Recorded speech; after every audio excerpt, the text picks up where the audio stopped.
आप्पी आमची कलेक्टर या मालिकेच्या आजच्या भागामध्ये आपण पाहिलं अमोल हा सिंहगडावरती जाण्यासाठी खूप एक्साइटेड असतो। तो तयार होऊन बसलेला असतो, पण मोनालाही त्यांच्यासोबत जायचं असतं म्हणून मोना तयार होण्यासाठी जाते। पण अमोलला मोना येणार म्हणून तो नाराज झालेला असतो। मग आप्पी येते। आप्पी आल्यावरती अमोल आप्पीला म्हणतो, "मा जायचंय ना आपल्याला?" पण आप्पी त्याला म्हणते, "आजचा प्लॅन कॅन्सल, मला मीटिंग्स आहेत."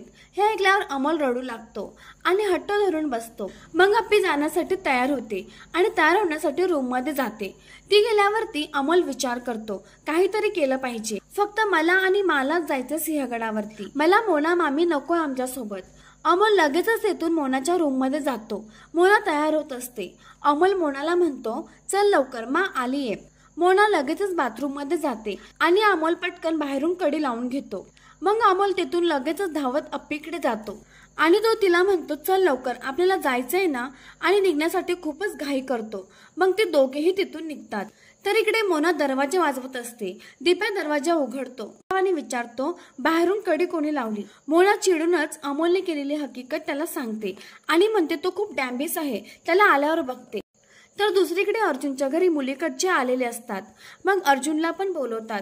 अर्जुन मुलीकडच्या लोकांना सांगतो की माझं आणि माझ्या बायकोचं 7 वर्ष झाली काही कॉन्टॅक्ट नाहीये, ती कुठे आहे ते मला माहिती नाही आणि आमच्या दोघांचा डिवोर्सही झालेला नाही, तरीही तुमच्या मुलीला माझ्याशी लग्न करता येईल का? आणि कायदेशीररित्या हे लग्न होऊ शकत नाही। मग स्वप्नील अर्जुनला म्हणतो, "आपण करूयात काहीतरी, आपण आप्पीशी संपर्क करू, मग त्यानंतर तू लग्न कर." अर्जुनला हे मान्य नसतं, पण मुलीकडच्यांना अर्जुन पसंत असतो आणि अर्जुनला ही मुलगी पसंत असते। तो त्या मुलीसमोर एक अट ठेवतो। तो म्हणतो, "लग्न झाल्यावरती मूल होऊ द्यायचं नाही, मला एक मुलगा आहे आणि तोच बस आहे." मुलीकडच्यांना ही अट आवडत नाही, पण मुलगी तरीही लग्नासाठी तयार होते। मग अर्जुन पुढे परत एक अट घालतो की माझ्या रूम मध्ये तू झोपायचं आणि माझ्या मुलाच्या रूम मध्ये मी झोपणार। पण मुलीकडच्या लोकांना हे काही पटत नाही, ते नकार देतात आणि तिथून निघून जातात।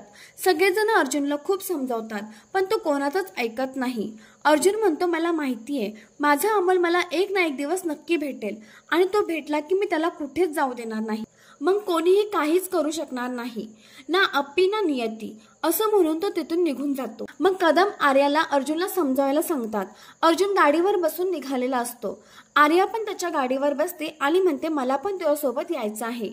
अर्जुन सिंहगडावर येतो। आर्या त्याला विचारते, "अरे आपण इकडे का आलोय?" अर्जुन म्हणतो, "नाही माहित, पण मला इथे यावंसं वाटलं." मग दोघेही बोलत असतात।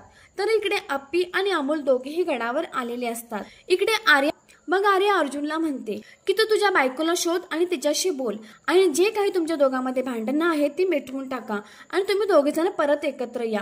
पण अर्जुन त्यालाही नकार देतो। तो म्हणतो, "जर तिने इतके वर्ष मला शोधलं नाही तर मग मी तिला का शोधू?